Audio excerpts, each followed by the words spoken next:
তৃণমূল কংগ্রেস থেকে বিতাড়িত তৃণমূল কংগ্রেসের প্রতিষ্ঠাতা মমতা বন্দ্যোপাধ্যায় এবং তার ভাইপো একেবারেই অভিষেক বন্দ্যোপাধ্যায়, এরা দুজনেই কার্যত তৃণমূল কংগ্রেস থেকে বিতাড়িত।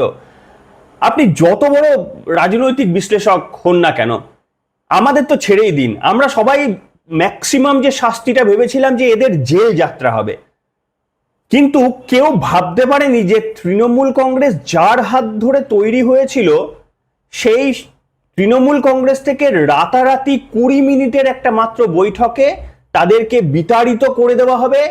সেটা কেউ কিন্তু ভ্রূণাক্ষরেও আন্দাজ করতে আমরা কেউ কখনো স্বপ্নেও ভাবিনি যে পরিস্থিতি এমন জায়গায় আসতে পারে। তবে আমরা বলেছিলাম যে বাঘের পিঠে উঠে রাজনীতি করেছেন মুখ্যমন্ত্রী, দীর্ঘদিন ধরে যখন নেত্রী ছিলেন এই কথাই বলে আসতাম যে বাঘের পিঠে চড়ে তিনি রাজনীতি করছেন, যখনই বাঘের পিঠ থেকে নামবেন প্রথমেই বাঘের গ্রাসে যাবেন তিনি। আমরা বলেছিলাম, এই কথাটা বলেছিলাম, তো সেইটাই কার্যত মিলে গেল। সব থেকে আশ্চর্য বিষয় কি জানেন, যে মমতা বন্দ্যোপাধ্যায়ের এই মুহূর্তে সব থেকে কাছের লোক কে? সেটা হচ্ছে চন্দ্রিমা ভট্টাচার্য, যাকে এই মুহূর্তে কি একটা মমতা বন্দ্যোপাধ্যায়ের সব থেকে গুরুত্বপূর্ণ পদ তিনি দিয়েছেন। সেই চন্দ্রিমা ভট্টাচার্যের ছেলে, মানে ভট্টাচার্যের ছেলে কিন্তু বসু, কিভাবে হয় আমি জানি না, সৌরভ বসু, সংবাদ মাধ্যমে যে দেখলাম, সৌরভ বসুও গতকাল বিদ্রোহীদের ওই মিটিংয়ে হাজির ছিলেন। মানে তিনিও একটা ইট পেতে রেখে দিয়েছেন যে চন্দ্রিমা মানে মা ওখানে থাক আর আমি এখানে, আর কি, বুঝতে পেরেছেন? এবং কোন দিন হচ্ছে না, যেদিন মানে শুভেন্দু অধিকারী একেবারে বুক চওড়া করে গালে লম্বা হাসি দিয়ে প্রত্যেকটি সাধারণ মানুষের জন্য যখন বাজেটে এত এত কল্পতরু বাজেট কার্যত পেশ করলেন, প্রায় প্রত্যেকটি মানুষ কিছু না কিছু ভাবে বেনিফিশিয়াল বা বেনিফিটেড হবেন। শুভেন্দু অধিকারী যখন মানে এসব করছেন, একেবারে বুকের ছাতি চওড়া করে যখন লড়াই করছেন, আর তখন আজকে নিজেদের তৈরি করা রাজনৈতিক দল থেকে ব্রাত্য মমতা বন্দ্যোপাধ্যায় শুধুমাত্র নিজের ভাইপোকে বাঁচানোর জন্য আত্মবলিদানের তার এই কাহিনী কোনো ইতিহাস বইতে জায়গা পাবে না, এ লিখে রাখুন। নমস্কার, আজকে আলোচনা করব এ বিষয়ে। আমি প্রলয় প্রত্যেক দিনের মতোই হাজির হয়েছি আপনাদের সামনে। একটা অভূতপূর্ব ঘটনা বললে কম বলা হয়। বিশ্বাস করুন, এই ঘটনার জন্য ভারতবর্ষের পশ্চিমবঙ্গের কোনো মানুষের চোখে জল নেই, মুখে কিচ্ছু নেই, সবাই অত্যন্ত খুশি। এমনকি তৃণমূল কংগ্রেসের কর্মীরাও যে খুশি তার প্রমাণ দেবো আমি আপনাদের সামনে। গতকাল নোভোটেলে একটা বৈঠক হয়েছে। সেই বৈঠকে এই ঋতপন্থী তৃণমূলের 60 জন বিধায়ক উপস্থিত ছিলেন এই রাজ্যের প্রাক্তন কাউন্সিলর কিংবা বর্তমান কাউন্সিলরদের 70 জন। এবং সেখানে সর্বসম্মতিক্রমে যে সিদ্ধান্ত হয়েছে, এটা আপনারা সকলে জেনে গেছেন, যে মমতা বন্দ্যোপাধ্যায়কে সরিয়ে তাদের মানে সভাপতি করা হয়েছে নতুন অরূপ রায়কে, হাওড়ার বিধায়ক অরূপ রায়কে তাদের মানে সভাপতি করা হয়েছে। এবং সহ সভাপতি যাদের করা হয়েছে তারা এক সময় এই কয়েকদিন আগে পর্যন্ত মমতা বন্দ্যোপাধ্যায়ের ডান কান আর বাঁ কান নামে পরিচিত ছিল। একজন অরূপ বিশ্বাস আর একজন হচ্ছে ফিরহাদ হাকিম।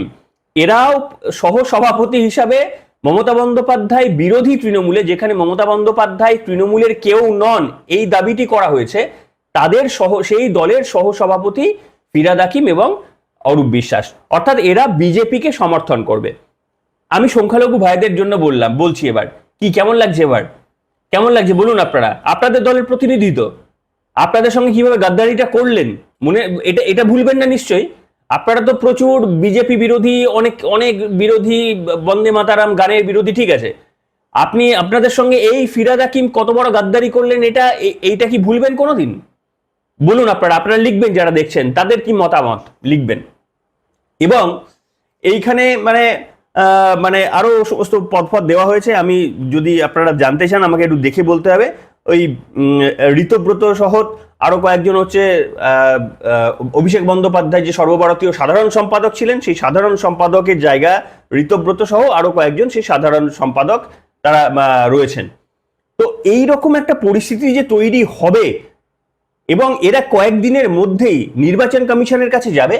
নির্বাচন কমিশনের কাছে গিয়ে এর ভালো করে লক্ষ্য করবেন, এরা কিন্তু তৃণমূল কংগ্রেসের প্রতীকে তারা এই মিটিং বা বৈঠকটি করেছিলেন এবং সিদ্ধান্ত নিয়েছিলেন। অর্থাৎ তারা প্রতীকের দাবি করছেন এবং এরা কয়েকদিনের মধ্যে নির্বাচন কমিশনের কাছে যাবেন এবং সেই নির্বাচন কমিশনের কাছে গিয়ে তারা বলবেন যে তারাই আসল তৃণমূল এবং সেই প্রতীকের দাবিটি তারা করবেন। অর্থাৎ মানে তৃণমূল কংগ্রেসের ফান্ড ইতিমধ্যেই হাতছাড়া, অর্থাৎ সেখানে লক লাগিয়ে দিয়েছে পুলিশ, বলেছে ট্রানজাকশন করা যাবে না এবং প্রতীকটা পর্যন্ত বাজেয়াপ্ত হওয়ার জন্য এরা পৌঁছে যাচ্ছে নির্বাচন কমিশনের কাছে। এবং সবথেকে বড় কথা হচ্ছে মমতা বন্দ্যোপাধ্যায়ের মানে হাতে যে কিচ্ছুটি নেই, তার আরো একটা উদাহরণ আমি আপনাদের সামনে দিচ্ছি, যেটা হয়তো আপনারা জানেন না। মমতা বন্দ্যোপাধ্যায় প্রত্যেকবার হারটাকে মানতে পারেন না। তিনি অদ্ভুত রাজনীতিতে বিশ্বাসী ছিলেন। কেমন রাজনীতি আমি আজকে আপনাদের সামনে বাজেট অ্যানালিসিস যখন করব তখন বলবো, কি অদ্ভুত মানে ব্যাপার। মমতা বন্দ্যোপাধ্যায় তাদের মানে তৃণমূলের সংবিধানের 20 নম্বর অনুচ্ছেদ অনুযায়ী যে তাদের প্রত্যেক 3 বছর অন্তর কর্মসমিতির জাতীয় কর্মসমিতির বৈঠক ডাকা হয় এবং সেখানে নতুন জাতীয় কর্মসমিতি তৈরি করা হয়, সেই মানে 2022-এ তাদের নতুন সংবিধানটাকেও মমতা বন্দ্যোপাধ্যায় মানেননি। মানে এত গাজোয়ারি যে ভারতবর্ষের আইন মানতেন না, এমনকি নিজের দলের আইনটাকেও মানার যে প্রয়োজনীয়তা আছে এটাও বিশ্বাস করতেন না। আজকে তার জন্য নিজের দলের পদটাও খোয়ালেন। 2022-এ তাদের লাস্ট মিটিং হয়েছিল কর্মসমিতির বৈঠকে এবং তিনি যদি 25-এ মানে সিদ্ধান্তটা নিয়ে রাখতেন তাহলে আজকে কোনোদিনই ঋতপন্থী তৃণমূলরা এই দাবিটা করতেই পারতেন না এবং বলতে পারতেন না যে আমরা খুব স্বাভাবিক নিয়ম মেনে 3 বছর পর যেহেতু হয়নি আমাদের কর্মসমিতির বৈঠক তাই আমরা করছি। অর্থাৎ মমতা বন্দ্যোপাধ্যায়ের গাজোয়ারি নিজের দলের আইন না মানার খেসারত কিন্তু তাকে দিতে হলো, কারণ 20 নম্বর তার দলের তার নিজের তৈরি করা আইন তিনি লঙ্ঘন করেছেন। সেই লাইনটা পর্যন্ত তিনি যদি মানতেন তাহলে কিন্তু মানে এই ঋতব্রতপন্থী তৃণমূল দাগ কাটতে পারতো না। এবার দেখুন আরো কত দিকে মমতা বন্দ্যোপাধ্যায় মানে হারছেন। এমনিতে নির্বাচনে নন্দীগ্রামে হারের পর মমতা বন্দ্যোপাধ্যায় সেদিনই তার পতন শুরু হয়ে গিয়েছিল। এটা মমতা বন্দ্যোপাধ্যায়ের বোঝা উচিত ছিল যে তার জনপ্রিয়তা কমে গিয়েছে এবং তার একেবারে মানে মানুষের প্রতি অত্যন্ত ভালো কাজ না করলে কোনোভাবেই তার ফিরে আসা সম্ভব নয়। কারণ শীর্ষ নেত্রী যদি হেরে যান সেটা কত বড় একটা ইঙ্গিত, সেটা কিন্তু সেই ইঙ্গিত তিনি ধরেননি, কারণ তার ঔদ্ধত্যের জন্য তার হাম্বা রাম্বা গান শুনিয়ে আরো 5টা বছর আমাদের কাটিয়ে দিয়েছেন। এবং গত কয়েকদিন ধরে মমতা বন্দ্যোপাধ্যায় আপনারা জানেন কলকাতা হাইকোর্টে গিয়েছিলেন যে তিনি ভবানীপুরে হারেননি এইটা বলার জন্য মামলা করেছেন। মামলার তিনিও জানেন নিষ্পত্তি হবে না, তার কারণ আগের 5 বছরের যে করা নন্দীগ্রামের মামলাও এখনো নিষ্পত্তি হয়নি, ও আদিমনও হবে না বোধহয়। তো যাই হোক, মমতা বন্দ্যোপাধ্যায় আবার একটা কেস ফাইল করে রাখলেন। সব থেকে আশ্চর্য বিষয় কি জানেন, যে তৃণমূল কংগ্রেসের কত 78 না 80 জন জিতেছে, তো তার বাইরে যে সংখ্যাটা রয়ে গিয়েছে 211 জনের মতো, মানে 3টে আসনে 294 থেকে 3টে আসনে পাহাড়ে প্রার্থী দেয়নি তৃণমূল কংগ্রেস আর 80টা আসনে জিতেছে। অর্থাৎ পরাজিত যে 211টা প্রার্থী রয়েছে, এই 11টা প্রার্থীর মধ্যে মাত্র 8 জন মমতা বন্দ্যোপাধ্যায়ের ডাকে বোধহয় 8 জন তারা মামলা করতে রাজি হয়েছেন, তার মধ্যে মমতা বন্দ্যোপাধ্যায় নিজে একজন। ভাবুন একবার। অর্থাৎ মমতা বন্দ্যোপাধ্যায় যে পরাজিত প্রার্থীদের বলেছিলেন যে তিনি প্রথমে নির্বাচন হেরে বলেছিলেন যে অন্তত 100টা আসনে আমাদেরকে জোর করে হারিয়ে দেওয়া হয়েছে বলে মমতা বন্দ্যোপাধ্যায় বলেছিলেন। আজকে দেখুন এই 100টা আসনেরও পর্যন্ত নিজে করতেই পারতেন, সকলকে জড়ো করে তাদের নিয়ে কেস ফাইল করতে পারতেন। এমন অবস্থা বিরোধীদের কেউ পর্যন্ত মমতা বন্দ্যোপাধ্যায় 8 জন ছাড়া, ওই বীরবাহা হাঁসদা এরকম গোছের 2-1 জন গেছেন, তারা ছাড়া কেউ কোর্টে পর্যন্ত দ্বারস্থ হয়নি। যারা হেরে গিয়েছেন তারাও দ্বারস্থ হয়নি যে আমাদের জোর করে হারিয়ে দেওয়া হয়েছে। অর্থাৎ যেটা 80 জনের মধ্যে 60 জন ঋতপন্থী তৃণমূলে তো বৈঠক নিয়ে তারা সিদ্ধান্ত নিয়েছেন, বাকিরা যারা যাননি তারা ইট পেতে রেখে দিয়েছেন। যেমন আমি আপনাদের বললাম চন্দ্রিমা ভট্টাচার্য সব থেকে মানে গুরুত্বপূর্ণ পোস্ট মমতা বন্দ্যোপাধ্যায় যাকে দিয়েছে তার ছেলে পর্যন্ত, চন্দ্রিমা ভট্টাচার্য তার ছেলেকে পর্যন্ত পাঠিয়ে দিয়েছেন, মানে রাস্তাটা করছেন, 2 দিন পর টুক করে চলে আসবেন। এবং যারা হেরে গিয়েছেন তারাও পর্যন্ত মমতা বন্দ্যোপাধ্যায়ের সঙ্গে নেই। অর্থাৎ সম্পূর্ণরূপে নিঃস্ব এবং একা। বারবার ফাঁসির মঞ্চে আমাকে নিয়ে চলো, ফাঁসির মঞ্চে আমাকে নিয়ে চলো বলতেন না অভিষেক বন্দ্যোপাধ্যায়, বারবার উদ্ধত্তের এই সমস্ত বলতে নেই, এই সমস্ত কথা বলতে নেই, মানে এতটা উদ্ধত্তপূর্ণ নেতা ছিলেন। এদিকে চুরি দুর্নীতি করে খাক করে রেখে দিয়েছেন আর ওদিকে বারবার নিজে কতটা সৎ প্রমাণ করার জন্য বলতেন আমাকে ফাঁসির মঞ্চে নিয়ে চলো। আজকে পশ্চিমবঙ্গে সত্যি মানে ফাঁসির মঞ্চটাই তৈরি হলো, তবে তিনি একা নন, রাজনৈতিক ফাঁসির মঞ্চে আজকে অভিষেক বন্দ্যোপাধ্যায় এবং মমতা বন্দ্যোপাধ্যায় দুজনেই কিন্তু সঙ্গী। এবং এই ফাঁসির মঞ্চে কে তাদের ফাঁসুড়ে, তাদের ফাঁসুড়ে হলে ঋতপন্থী অর্থাৎ তাদের হাতে তৈরি করা অরূপ রায়, ফিরাদ হাকিম, তারপরে অরূপ বিশ্বাস, তার সব থেকে সাবিনা ইয়াসমিন, তার সব থেকে কাছের ঘনিষ্ঠ লোকেরা যাদেরকে মমতা বন্দ্যোপাধ্যায় সব উজাড় করে দিয়েছেন, এমনকি তার পরবর্তী প্রজন্মকেও মমতা বন্দ্যোপাধ্যায় দাঁড় করিয়ে দিয়েছেন সমস্ত দিক থেকে, মানে সমস্ত বৈধ অবৈধ বোধে সমস্ত দিক থেকেই দাঁড় করিয়ে দিয়েছেন, তারা পর্যন্ত মমতা বন্দ্যোপাধ্যায় তারাই আর কি তাদের হাতেই ফাঁসির দড়ি, এবং রাজনৈতিক ফাঁসির দড়িতে কার্যত মমতা বন্দ্যোপাধ্যায় এবং মানে অভিষেক বন্দ্যোপাধ্যায়ের মানে রাজনৈতিক ফাঁসিটাকে নিশ্চিত করা হলো। এবার আমি আপনাদের সামনে একটু তড়িঘড়ি দ্বিতীয় পর্বে চলে যাচ্ছি, তার কারণ বাজেটে অত্যন্ত গুরুত্বপূর্ণ কিছু কথা বলার রয়েছে আপনাদের। দেখুন, এই বাজেট গতকাল যারা হয়ে গেছে, শুভেন্দু অধিকারী একটা অসাধারণ বাজেট পেশ করেছেন, মাত্র 8 মাসের এই অন্তর্বর্তীকালীন বাজেট বলতে পারেন। তো এই 8 মাসের বাজেটে শুভেন্দু অধিকারী মানে এত কিছু বড় বড় জিনিস ঘোষণা করেছেন, সেগুলো আমি আর রিপিট করতে চাইছি না। তাও যদি আপনারা শুনতে চান আমি বলে দিচ্ছি যে যেমন আগেই ঘোষণা করা হয়েছিল মহিলাদের জন্য 3000 টাকার লক্ষ্মীর ভান্ডার, এর জন্য কত 34,000 কোটি না 36,000 কোটি টাকা বরাদ্দ করা হয়েছে, বিপুল পরিমাণের বরাদ্দ করা হয়েছে। এবং অবিবাহিত ছাত্রছাত্রীদের জন্য এককালীন 50,000 টাকা 20% দিয়ে এককালীন সরকারি কর্মচারীদের বাড়ি দেওয়া হয়েছে। সিভিক পুলিশ, গ্রিন পুলিশ এদের 2000 টাকা করে বাড়ি দেওয়া হয়েছে। কিংবা ধরুন আশা কর্মীদের মাসে 5,000 টাকা করে যা পেতেন তা বাড়ি দেওয়া হয়েছে। মহিলাদের জন্য বাসে ফ্রি রয়েছে। কাল্লা শান্তিপুরের সেতু 1200 কোটি টাকার সেখানে বরাদ্দ করা হয়েছে। মমতা বন্দ্যোপাধ্যায় মিথ্যে কথা বলেছিলেন, সেখানে ট্রোল হয়েছিলেন, সেটা বরাদ্দ করা হয়েছে। ডানকুনি মগরা রোড করিডোরের 1860 কোটি টাকা ঘোষণা হয়েছে। উত্তরবঙ্গে তো ঢেলে সাজিয়ে মানে ঢেলে দিয়েছেন শুভেন্দু অধিকারী, যেহেতু উত্তরবঙ্গ সবসময় শুভেন্দু অধিকারী বা বিজেপির পাশে ছিল। মানে সেখানে আইআইটি, তারপরে আইআইএম এবং এইমস তৈরি করা হবে, এবং সমস্ত জায়গায় ধরুন সেখানে দার্জিলিং থেকে কালিম্পং থেকে সমস্ত জায়গায় বিভিন্ন রকমের হসপিটাল তৈরি করা হবে, ইনফ্রাস্ট্রাকচার তৈরি করা হবে। মানে একেবারে ঢেলে সাজিয়ে দিয়েছেন, মানে অসাধারণ। এই কয়েকদিনের মধ্যে এই সময় মাথায় রাখতে হবে যে আমাদের এখনো এই মানে 8,08.15 লাখ আমাদের কিন্তু ঋণ রয়েছে। এত পরিমাণ ঋণের সত্ত্বেও শুভেন্দু অধিকারী কি করে পারলেন? মমতা বন্দ্যোপাধ্যায় তাহলে কেন পারতেন না? এখানে আমি আপনাদের সামনে একটা তথ্য দিই, দেখুন খুব ইন্টারেস্টিং তথ্য। মানে মমতা বন্দ্যোপাধ্যায়ের মতো বোকা রাজনৈতিক নেত্রী, আপনারা মানে যেহেতু ক্ষমতায় আসতেন সবাই জিতে যেতেন, বিরাট তাকে পাণ্ডিত্য রাজনীতির বিরাট বলা হতো, আসলে তার মতো বোকা রাজনৈতিক নেত্রী ইতিহাসে কোনোদিন জন্মায়নি। কি করে মানে এই শুধুমাত্র চুরি করে বা এই সংখ্যালঘু ভোটকে কনসলিডেট করে ছাড়া তিনি প্রথমবারটা তিনি স্বচ্ছভাবে জিতেছিলেন, বাদ বাকি একটা বারের ভোটেও তিনি স্বচ্ছভাবে জেতার তার ক্ষমতা ছিল না। আমি একটা উদাহরণ দিচ্ছি, খুব ইন্টারেস্টিং, শুনুন। একটা মমতা মানে ন্যাশনাল স্কলারশিপ পোর্টাল বলে একটা কেন্দ্রীয় সরকারের একটা প্রকল্প ছিল, যে প্রকল্পে 9ম শ্রেণী থেকে 1,000 টাকা করে মাসে পড়ুয়াদের একটা মানে বৃত্তি দেওয়া হতো। এবং এখানে কতজন পেত? এই বৃত্তিটা পেত মোটামুটি ওই ধরুন 9 লক্ষ ছাত্ররা এই বৃত্তিটা পেত, কেন্দ্রীয় সরকারের এই প্রকল্পটা। মমতা বন্দ্যোপাধ্যায় কি করলেন?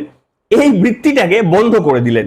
বন্ধ করে দিয়ে তিনি 9ম শ্রেণীর বদল থেকে তিনি প্রথম শ্রেণী থেকে এই বৃত্তি চালু করে দিলেন, এবং 1,000-এর বদলে 1100 টাকা করে দিতে শুরু করলেন, এবং 9 লক্ষ ছাত্রছাত্রীর বদলে 40 লক্ষ ছাত্রছাত্রীকে তিনি দিতে শুরু করলেন। কি তার মানে কি হলো? তিনি কেন্দ্রীয় সরকারের প্রকল্পটা বন্ধ করলেন, অর্থাৎ কেন্দ্রীয় সরকারের যে টাকা সেটা তিনি নিজের হাতে বন্ধ করলেন। কেন্দ্রীয় সরকার একটা প্রকল্প চালাতো, সেই টাকাটা তার রাজ্যের লোকরা পেত, তিনি সেটা বন্ধ করে দিলেন। এবং নিজের বাজেটে চাপ নিয়ে, নিজের কোষাগারে চাপ নিয়ে একটা বিপুল পরিমাণের মানে ওই বললাম 40 লক্ষ উপভোক্তাকে 1100 টাকা করে মানে বিপুল পরিমাণের একটা তিনি চাপ সৃষ্টি করলেন কোষাগারের উপর। এবং দিনের পর দিন ঋণ নিতে নিতে নিতে নিতে মানে সংখ্যাটা আমাদের মানে কোথায় পৌঁছে গেছে সেটা আপনারা জানেন। তো এইখানে মানে পরিচয় দিলাম যে কিভাবে কেন্দ্রীয় সরকারের সঙ্গে শুধুমাত্র মানে অসহযোগিতাপূর্ণ একটা কম্পিটিশনে মমতা বন্দ্যোপাধ্যায় নেমেছিলেন, যেখানে তিনি বিশ্বাস করতেন যে কেন্দ্রীয় সরকার যদি কিছু দিয়ে দেয়, বাই চান্স যদি কেন্দ্রীয় সরকারের তরফ থেকে পশ্চিমবঙ্গের মানুষ কিছু পেয়ে যায়, তাহলে কিন্তু মানে মানুষ কেন্দ্রীয় সরকারকে ভোট দিয়ে দেবে, তাকে আর ভোট দেবে না। একটা অদ্ভুত মানসিকতা নিয়ে তিনি লড়েছেন, এবং এর ফলে সাধারণ মানুষের মধ্যে মানে কি বলবো, বিষণ্ণতা, ক্ষিপ্রতা, তার বিরুদ্ধে বিভিন্ন রকম ক্ষোভ জমাট বেঁধে উঠেছিল। তার কারণ কেন্দ্রীয় সরকারের সঙ্গে কোনোদিন একটা রাজ্য সরকার পাঙ্গা দিতে পারে? কেন্দ্রীয় সরকারের অর্থ ঋণ নেওয়ার ক্ষমতা, তার জিডিপির গ্রোথ একটা রাজ্য সরকারের সঙ্গে হতে পারে? তাই ঠিক যেমন মানে উড়িষ্যাতে আমাদের সরকার যেমন আগের বিজেপির আগের সরকার যেমন চালাতো, সেরকম বিজু পট্টনায়ক, নবীন পট্টনায়কের সরকার যেমন চালাতো সক্ষতা বজায় রেখে, মমতা বন্দ্যোপাধ্যায় কোনোদিন সেটা করেননি। কেন করেননি? তার কারণ ছিল তিনি সংখ্যালঘু বা মুসলিমদের তোষণ করার চেষ্টা করেছেন, তাদের উন্নতি করার চেষ্টা করেননি। সেই কারণে মাদ্রাসার উন্নতিকল্পে বা সংখ্যালঘুর উন্নতিকল্পে 5,000 কোটি টাকার বাজেট তিনি রাখতেন। 5,000 কোটি টাকার বাজেট, অথচ দেখবেন মাদ্রাসাতে গিয়ে কি শিক্ষা দেওয়া হয় সেটা এখন প্রচুর ভাইরাল হচ্ছে চারিদিকে। এবং সেই মাদ্রাসার শিক্ষায় এখন পরিষ্কারভাবে বলা হয়েছে যারা যে সমস্ত বাবা মা মাদ্রাসা শিক্ষায় তাদের ছেলে মেয়েদের পড়াবে তাদের অন্নপূর্ণা যোজনার ভাষা বা কোনো ভাতা বা কোনো সরকারি সুবিধা তারা পাবেন না। এবং মানে এই মাদ্রাসার ইয়েকে শুভেন্দু অধিকারী এবারের বাজেটে সেটাকে মানে জাস্ট 50% ডাউন করে দিলেন, জাস্ট 50% ডাউন করে দিলেন। কেন করলেন? তার উদ্দেশ্য এই নয় যে মুসলমানদের অনগ্রগতি তিনি চান, বা এবং এটা খুব স্বাভাবিক যে কেন হিন্দুদের জন্য কেন একটা আলাদা পাঠশালা তৈরি হবে, তাহলে তো খ্রিস্টানদের জন্য একটা আলাদা পাঠশালা হবে, শিখদের জন্য একটা আলাদা পাঠশালা হবে। স্কুল রয়েছে, কলেজ রয়েছে, এটা আমাদের ইন্ডিয়ার স্ট্যান্ডার্ড পড়াশোনার একটা জায়গা যেখান থেকে, এবং এটা প্রমাণিত। আপনি দেখুন না, মানে দীর্ঘ 15 বছর ধরে মমতা বন্দ্যোপাধ্যায়ের জমানায় কতজন মাদ্রাসা থেকে কটা ডাক্তার বেরিয়েছে, কটা ইঞ্জিনিয়ার বেরিয়েছে, আর একটা স্কুল থেকে মুসলিম ছাত্রছাত্রীদের মধ্যে কত ডাক্তার ইঞ্জিনিয়ার বেরিয়েছে। কিন্তু মমতা বন্দ্যোপাধ্যায় তোষণের রাজনীতি বিশ্বাস করতেন, সেই কারণে তিনি ওই জিতে গেছেন তোষণের রাজনীতির জন্য। হয়তো 5 বছর টিকতে পারতেন, তিনি 15টা বছর অবশ্য টিকে গেছেন, কিন্তু আলটিমেটলি লং টার্মে মানুষ তাকে কমপ্লিটলি রিজেক্ট করে দিয়েছেন। মানে এইরকম একটা মানে মুখ্যমন্ত্রী, আমি আপনাদের সামনে আরো বলবো যে দেখুন, উত্তরবঙ্গ উন্নয়ন প্রকল্প, উত্তরবঙ্গে মমতা বন্দ্যোপাধ্যায় বরাদ্দ ছিল 5,000 5,500 কোটি টাকা। সেখানে উত্তরবঙ্গের উন্নয়নের জন্য মমতা বন্দ্যোপাধ্যায়ের বরাদ্দ ছিল মাত্র 920 কোটি টাকা। বারবার এটা আমরা হাইলাইট করেছিলাম। আজকে শুভেন্দু অধিকারী মাদ্রাসা বা সংখ্যালঘু শিক্ষার যেমন ওটাকে 50% ডাউন করলেন, তেমনি উত্তরবঙ্গ উন্নয়নের জন্য এই 920 কোটিটাকে বাড়িয়ে 1,821 কোটি টাকা করে দিলেন। এবং সেখানে কি কি ইনফ্রাস্ট্রাকচার তৈরি করলেন? নতুন একটা আইআইটি তৈরি হবে, নতুন একটা আইআইএম তৈরি হবে। আপনি ভাবতে পারেন এটা বিশ্বেও স্বীকৃতি, ভারতবর্ষের আইআইটি এবং আইআইএম বিশ্বেও স্বীকৃতিপ্রাপ্ত প্রতিষ্ঠান, সেইগুলো তিনি বিল্ড করার চেষ্টা করলেন। এতে আদতে পশ্চিমবঙ্গের অগ্রগতি হবে না। এবং শুভেন্দু অধিকারী এই যে বাজেটটা করতে পারলেন তার একমাত্র কারণ হচ্ছে কেন্দ্রের ওপর ভরসা করে। তার কারণ মমতা বন্দ্যোপাধ্যায় একটা এক্সাম্পল দিয়ে বোঝালাম যে কেন্দ্রের থেকে কোনো প্রকল্পের টাকা তিনি নিতেন না। এবং কেন নিতেন না? কেন্দ্র মানে মানুষ বুঝে যাবে এটা কেন্দ্রের টাকা এবং সেই মানুষ কেন্দ্রকে ভোট দিয়ে দেবে, এই ভয়ে তিনি নিতেন না। আজকে শুভেন্দু অধিকারীর এরকম কোনো ছুতমার্গ নেই স্বাভাবিকভাবে, এবং অন্য কোনো দলের হলেও থাকতো না। মানে এরকম বোকা রাজনৈতিক নেতৃত্বরাই এরকম শুধু করেন। তো সেই শুভেন্দু অধিকারী কিন্তু এখন এই যে বাজেট, এত বড় বাজেট, সেখানে অর্থ সংস্থান যদি বলেন তার 50% হয়তো বা 60% রাজ্য দেবে, আর বাকিটা কিন্তু কেন্দ্রের কাছ থেকে আসবে। এটাই হচ্ছে ডবল ইঞ্জিনের স্পিড। আর এই কারণেই আমরা আপনাদের সামনে বলেছিলাম যে দেখুন, ডবল ইঞ্জিনের সরকার ছাড়া পশ্চিমবঙ্গের অগ্রগতি এই মুহূর্তে অসম্ভব। তাই আপনারা লিখে জানাবেন, একদিকে শুভেন্দু অধিকারীর চওড়া হাসি, আর একদিকে শুভেন্দু অধিকারীকে মানে এই 5 বা 6টি বছর তৃণমূল থেকে আসার পর যেভাবে প্রত্যেকটি জনসভায় তাকে মানে বাধা দেওয়া হয়েছিল, তার মানে যেখানে করতে যেতেন কোর্টের পারমিশন ছাড়া তাকে করতে দিতেন না এই অভিষেক বন্দ্যোপাধ্যায়, এই মমতা বন্দ্যোপাধ্যায়। আজকে অভিষেক বন্দ্যোপাধ্যায় নিজের দলের স্বীকৃতি হারিয়ে ফেললেন, মমতা বন্দ্যোপাধ্যায় নিজের প্রতীকটা ধরে রাখতে পারলেন না, এদিকে শুভেন্দু অধিকারী মানে সাধারণ মানুষের মন জয় করে ফেললেন।